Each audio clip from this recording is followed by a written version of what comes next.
এ ভাই তুই আয় আমার কাছে, তুই আয় এটি, তুই এসে ওয়াজ কর, আমি শুনি। এটি আয়, ভালো ওয়াজ করবি মানে কি করবি তুই? পাগলা বক্তা মনে করতো আমার কি বক্তা পাগলাটা মনে হবে? এটি তুই আয়, আয় এটি আসিস টাকা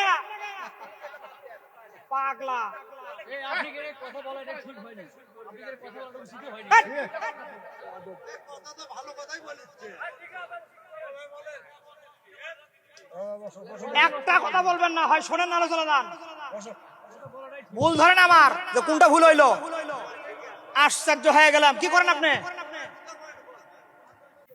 বিভিন্ন কিচ্ছা কাহিনী শোনার পরে আপনার আমলনামায় সওয়াব হইতেও পারে, নাও পারে। অদ্বারিবাসী ভালো করে মনোযোগ দিবেন। কোরআনের একটা আয়াত যদি আপনি তেলাওয়াত শোনেন এবং অর্থ যদি শোনেন, যত সামান্য যদি তাফসীর শোনেন, তাহলে নগদ আপনার আমলনামায় 500 রাকাত নামাজের সওয়াব দেওয়া হবে। নাম